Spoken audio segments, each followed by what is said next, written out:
This is the Satellite Foundation course for GOES-R training on the legacy atmospheric profiles. These satellite retrievals use GOES-R ABI data in lieu of sounder data. I'm Scott Lindstrom and I'll be guiding you through the training. At the end of this training, you should be able to describe the differences between legacy atmospheric profiles and GOES sounder profiles, understand how and why legacy atmospheric profiles are created, and be familiar with some of the uses of the products. LAP products are boxed in yellow. They originate from atmospheric profiles of temperature and moisture and include stability indices such as lifted index and convective available potential energy. They also include total precipitable water. GOES-R ABI channels have considerable spectral overlap with the GOES 13, 14, and 15 sounder data, so ABI information can be used in lieu of the sounder, which is necessary because there is no sounder on GOES-R. ABI also has better spatial resolution than the GOES sounder, 2 kilometers on ABI versus 10 kilometers on the GOES sounder. ABI scans the full disk much more quickly than the GOES sounder, which scans only part of CONUS every hour. In the GOES-R era, when ABI data are flowing, LAP products will be created hourly in the full disk domain, half-hourly in the CONUS domain, and every 5 minutes in the mesoscale domains. This image compares the near global coverage for ABI LAP products compared to the current GOES sounder. LAP products will give far better spatial coverage more frequently than the GOES sounder.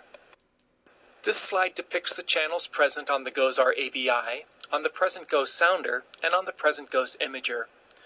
The present GOES sounder does a better job of sensing temperature because of the abundance of CO2 channels around 4 to 4.5 microns and around 14.4 microns.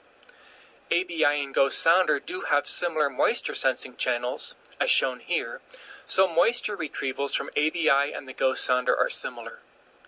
ABI channels are spectrally broad, compared to the more narrow GOES sounder spectrum. Thus, ABI retrievals will smooth over features that have small vertical scales. The GOES sounder, with its more spectrally narrow windows, is better able to resolve small-scale features. There are 2 channels on ABI that aren't on the GOES sounder, 8.4, which is in a region where SO2 absorption can be important, and 10.3 microns, the clean window channel. This shows the spectral response function for the GOES 15 sounder on top of the brightness temperature spectrum for the 18 infrared channels. Note the abundance of channels longer than 13.4 microns and between 4 and 4.5 microns. The ABI does not have those CO2 channels. The ABI does have an 8.5 micron channel. There is no SO2 channel on the sounder. ABI and GOES sounder have similar water vapor channels. Therefore, moisture retrievals between the 2 instruments have comparable skill. How many layers of information do you have when you use ABI? Forecast information added to ABI means you get comparable information as you get from the GOES sounder plus the forecast. About 5 layers in moisture, about 9 layers in temperature. Moisture information is most similar. Temperature information from ABI is not as good as from the sounder. Legacy atmospheric profiles are created with a 5x5 ABI footprint. Values are created hourly over the globe, every 30 minutes for the CONUS scans and every 5 minutes for mesoscans. The first guess fields used in creating legacy atmospheric profiles are from the GFS forecast. Using the GFS data increases the number of useful layers of information in the product. The accuracy of the products is noted at the bottom. Similar to GOES sounder DPI products available now, LAP products are clear sky only, but an all-sky product that is valid in clear and cloudy regions has been developed. The first step to produce the profiles is a regression that uses coefficients that were trained to give the best statistical relationship between observed temperature, moisture, surface temperature, emissivity, and ozone. First guess data are GFS. Then the retrieval uses a radiative transfer model. Differences between the regression values and the radiative transfer model values are minimized during the retrieval step. Further technical details are available in the Advanced Theoretical Basis document linked at the end of this training. Clear sky legacy atmospheric profile products are only produced when at least 20 of the 25 fields of regard in the 5x5 pixel set have clear fields of view. Other specs on LAP generation are listed on this slide. Weighting functions for the GOES-R ABI, shown at the bottom, show few peaks above the surface. LAP profiles therefore struggle to improve on the GFS representation of temperature. There is mid-tropospheric moisture information in the ABI in the form of 3 water vapor channels, however. Thus there is improvement in the moisture field, as we'll see shortly. This figure compares radiosondes in GFS and radiosondes in LAP vertical profiles. Temperature is shown in the left panels, moisture is shown in the right panels. These are clear sky only results. Bias improvement is largest for moisture in the mid to upper troposphere. That's where satellite observations give the most added information. Reduction in the bias values is pretty small for temperatures. Where the observations are giving information is described by the weighting function. This shows the weighting function for the 3 Sonder water vapor channels. A plot for ABI would show very similar curves. Most of the information from the GOES-Sonder water vapor channels, or from the ABI or AHI water vapor channels, is coming from the region between 300 and 700 millibars. Baseline products are clear sky only and should look familiar to forecasters who have used GOES-Sonder DPI products. Examples of CAPE and total precipitable water are shown here. The dark blue region is where the clear retrievals have good data. Yellow and cyan regions will not have data in the baseline products. A big display difference in AWIPS, however, for GOES-R clear sky products is that clear sky products will show no data where clouds are present, unlike the images on this page that blend cloud temperature information with a clear sky product. All SkyLab products have been demonstrated at the Hazardous Weather Testbed starting in 2014, and forecasters there found great utility in gradients and time tendencies because convection frequently formed along gradients in the fields.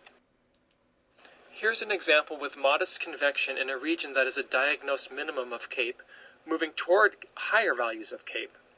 What would you expect as the convection moves from a local minimum in CAPE toward the larger value? 1 hour later, the convection had intensified. Here's a 4-panel with values of LAP CAPE in the upper left and LAP total precipitable water in the lower right, along with visible and infrared imagery. Would you expect that line of showers in the visible imagery to intensify as it traversed the WFO? Higher CAPE values do exist in the southern part of the WFO. Here's a LAP total precipitable water field over the western Pacific. Guam is in the image.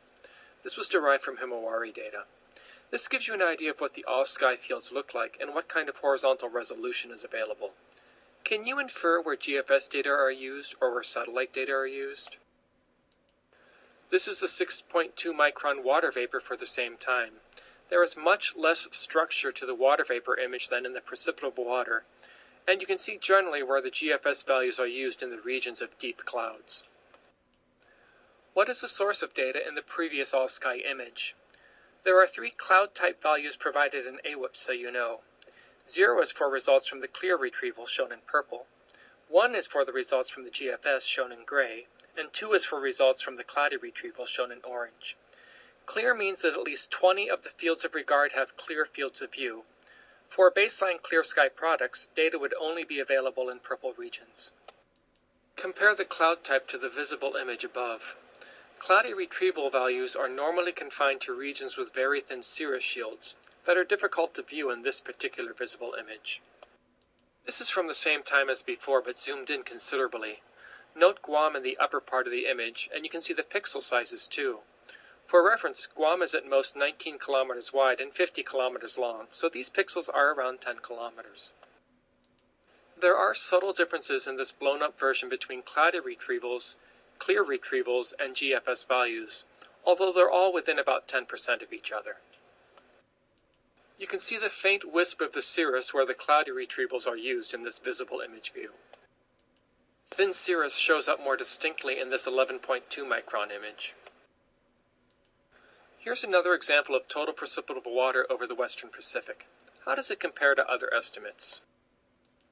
Mimic total precipitable water in the inset is a microwave-only product derived from polar orbiting satellites. The comparison to the LAP algorithm total precipitable water is favorable. GOES-15 sounder data can also be used as proxy data for the LAP algorithm. Here is the all-sky version of total precipitable water, also compared to mimic total precipitable water. Again, the baseline product is clear sky only, similar to the GOES sounder DPI product shown here. Supplemental information is listed here. Read all about it.